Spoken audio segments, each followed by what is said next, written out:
السلام علیکم ورحمۃ اللہ ناظرین و سامعین، امید ہے آپ سب لوگ خیریت سے ہوں گے۔ ہم نے اپنی جو آخری نشست تھی اس کے اندر غالب کا، دیوان غالب کا پہلی غزل کا پہلا شعر، اور وہ امید ہے آپ کو پسند آیا ہوگا۔ آپ لوگوں کے فیڈ بیکس اور تبصرے مجھے بہت پسند آئے، اور اسی تسلسل میں آج ہم اگلی شعر پہ آتے ہیں، اور وقت ضائع کیے بغیر، کیونکہ تنگی وقت کا آج ہمیں بھی سامنا ہے۔ اور تو دوسرا شعر آئیے سنتے ہیں کہ کاوے کاوے سخت جانی ہائے تنہائی نہ پوچھ، کاوے کاوے سخت جانی ہائے تنہائی نہ پوچھ، صبح کرنا شام کا لانا ہے جوئے شیر کا۔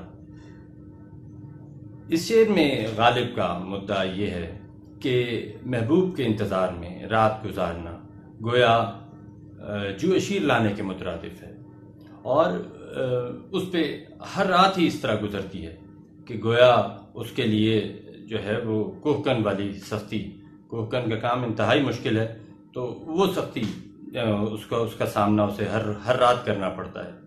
اور یہ تو اس کا لفظی ترجمہ تھا، اور اگر اس کے حقیقی معنوں میں دیکھا جائے تو اس میں کاوے کاوے سخت جانی، کاویدن جو ہے یہ فارسی کا لفظ ہے، اور کاویدن فارسی کا مصدر ہے۔ اس کا مطلب ہے کہ کھودنا۔ تو یہاں پہ یہ غالب کا مدعا یہ ہے، اور مقصد یہ ہے اس شعر کا کہ جس طرح کوہکن کے لیے مشکل ہے،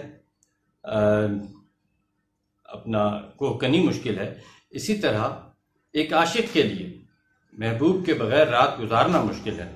اور رو رو کے اس طرح سے کٹی رات کیا کہیں، اختر شیرانی کا یہ شعر میں آپ کو یہاں پہ آپ کو بتا رہا ہوں، وہ آپ کے گوش گزار کر رہا ہوں کہ رو رو کے اس طرح سے کٹی رات کیا کہیں، مر مر کے کیسے کی ہے سحر کچھ نہ پوچھیے۔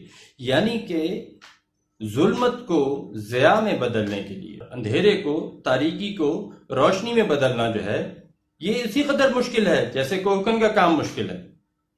اور وہ کیسے مشکل ہے، وہ کیا مشکل ہے کہ کس قدر ظلمت ہو، کہ جیسے نوابزادہ نصر اللہ خان ایک ہمارے سیاستدان بھی گزرے ہیں، اور ان کا شعر ایک بڑا زبردست مجھے بہت پسند ہے کہ کتنے بے درد ہیں سرسر کو صبا کہتے ہیں، کیسے ظالم ہے کہ ظلمت کو ضیاء کہتے ہیں۔ اس درجے کی تاریکی پھیل جائے تو اس کو روشنی میں بدلنا وہ کس قدر مشکل کام ہوگا۔ اور ہر دور میں جو ہے وہ اہل ظلمت جو ہیں وہ تاریکی کا علم اٹھائے پھر رہے ہیں، اور اندھیرا ہی اندھیرا نظر آتا ہے۔ تو ایسے میں اگر جو شخص اس کو روشنی میں بدلنے کی کوشش کرے، اور نور میں بدلنے کی کوشش کرے، اور ضیاء پاشی کرنے کی سوچے، تو اس کے لیے کس قدر مشکل کام ہوگا۔ تو یہ اب اسے ہم اگلے شعر کی طرف بڑھتے ہیں۔ جذبہ بے اختیار شوق دیکھا چاہیے، جذبہ بے اختیار شوق دیکھا چاہیے، سینہ شمشیر سے باہر ہے دم شمشیر کا۔ اس شعر کی بنیاد جو ہے وہ حسن تعلیل ہے۔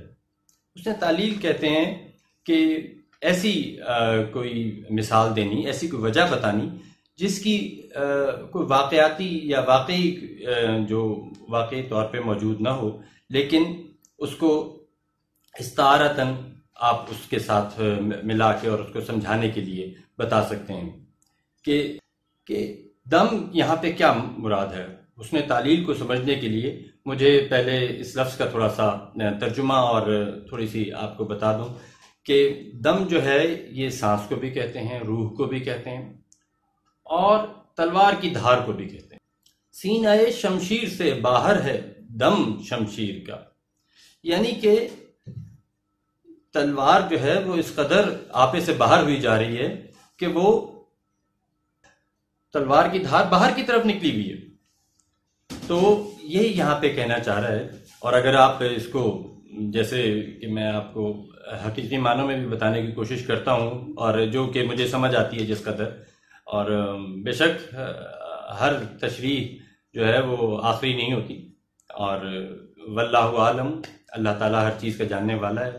تو اس میں یہ ہے کہ دیکھیے جو شمشیر ہے یہ شمشیر حقیقی بھی ہو سکتی ہے، جیسے اقبال نے فرمایا کہ شہادت بر وجود خود زخون دوستاں خواہی، کہ شہادت آپ جو شہادت کے طلبگار ہیں وہ شہیدوں کے خون سے، یعنی کہ اپنے محبت کرنے والوں کے خون سے آپ گواہی چاہتے ہیں اپنی کہ میں موجود ہوں۔ تو بہرحال یہ ایک الگ ٹاپک ہو جائے گا۔ سرائکی کے شاعر ہیں شاکر شجاع آبادی، ان کا انتقال ہو گیا ہے اور بڑے پائے کے شاعر تھے، انہوں نے بھی اسی خیال کو کہا کہ جداں وی حق دا نصاب دے داں، جداں وی حق دا نصاب دے داں، لہو تو رنگی کتاب دے داں، یعنی کہ جب بھی میں حق کا نصاب دیکھتا ہوں لہو سے، خون سے رنگی ہوئی کتاب دیکھتا ہوں۔ تو اب ہم اس سے اگلے شعر کی طرف پڑھتے ہیں۔ اس کا چوتھا شعر اسی غزل کا، آگہی دامے شنیدن جس قدر چاہے بچھائے، آگہی دامے شنیدن جس قدر چاہے بچھائے، مدعا ان کا ہے اپنے عالم تقریر کا۔ غالب کے بارے میں یہ سوچا جاتا تھا ان کے زمانے میں کہ غالب جو ہیں وہ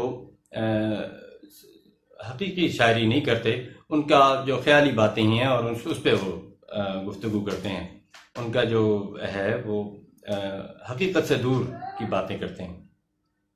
تو یہاں پہ انہوں نے اس ابہام کا ازالہ کرنے کی کوشش کی ہے اور بڑے حسین پیرائے میں بہت حسین انداز سے یہ بات انہوں نے کہی۔ اور جیسے کہ اقبال نے فرمایا کہ دل بینا بھی کر خدا سے طلب، دل بینا بھی کر خدا سے طلب، آنکھ کا نور دل کا نور نہیں۔ تو اسی طرح اقبال نے بھی یہی فرمایا یہاں پہ کہ یہ میرا جو خیال ہے یہ اہل بصیرت کے لیے ہے، اہل بصارت جو ہے وہ اس کو نہیں پہنچ پائیں گے۔ اور ہر شاعر اپنی غزل میں کہیں نہ کہیں اپنے بارے میں اور اپنی توصیف کسی نہ کسی طریقے سے بیان کرتا ہے، اور یہ ایک انتہائی خوبصورت انداز میں۔ حاضرین و سامعین، اب ہم چلتے ہیں اپنے اگلے شعر کی طرف، اور جو اس غزل کا مقطع ہے اور بہت ہی حسین پیرائے میں غالب نے اپنے اس شعر میں اپنے خیال کو بیان کیا ہے۔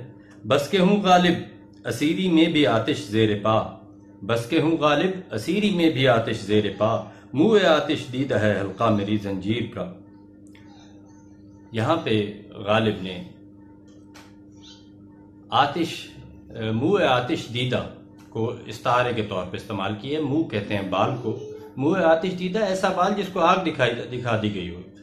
تو یعنی کہ بال تو ویسے ہی نازک ہوتا ہے، اور اگر اس کو آگ دکھا دیں تو بالکل ہی وہ اس کی حیثیت ختم ہو جاتی ہے۔ تو اسی طرح جو میرے زنجیر باندھی گئی ہے وہ بھی کوئی معنی نہیں رکھتی۔ گر کیا ناصح نے مجھ کو قید اچھا یوں سہی، غالب کا یہ شعر بھی انہی معنوں میں آتا ہے۔ گر کیا ناصح نے مجھ کو قید اچھا یوں سہی، یہ جنون عشق کے انداز چھٹ جائیں گے کیا۔ تو یہ جو مجھے زنجیر پہنائی گئی ہے یہ میرے لیے بالکل بے معنی ہے، اس کا میری جو اضطراب ہے، میری جو اضطرابی کیفیت ہے وہ جو ہے وہ یہ زنجیر اسے کم نہیں کر سکتی۔ ایک شاعر ہیں صابر ظفر، انہوں نے بھی اسی خیال کو بہت حسین انداز میں بیان کیا ہے۔ بدن نے چھوڑ دیا روح نے جدا نہ کیا، بدن نے چھوڑ دیا روح نے جدا نہ کیا، میں قید ہی میں رہا قید سے نکل کے بھی، میں قید ہی میں رہا قید سے نکل کے بھی۔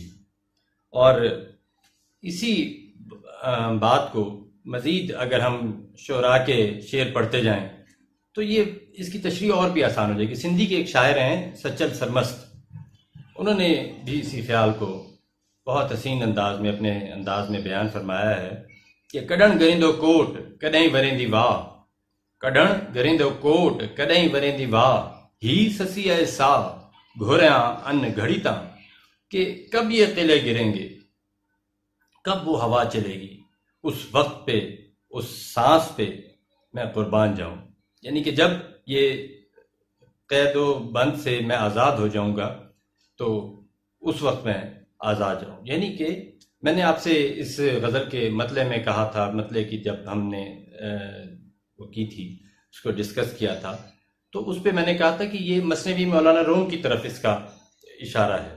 اور اگر آپ اسی مثنوی کے شعر میں آگے جا کے اس کا چوتھا پانچواں شعر پڑھیں گے تو آپ کو اسی کا تسلسل یہ نظر آئے گا. اس میں جو بہت ہی حسین بات یہ ہے کہ یہ سب کچھ، یہ سب باتیں جو ہیں تمام شعراء نے، آپ کو میں یہ بتاتا چلوں کہ یہ تمام شعراء نے اپنے اپنے خیالات اپنی اپنی زبان میں اپنے اپنے انداز میں بیان کی ہیں.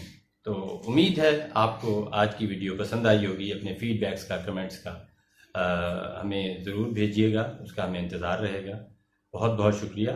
جزاک اللہ خیرہ. السلام علیکم ورحمۃ اللہ.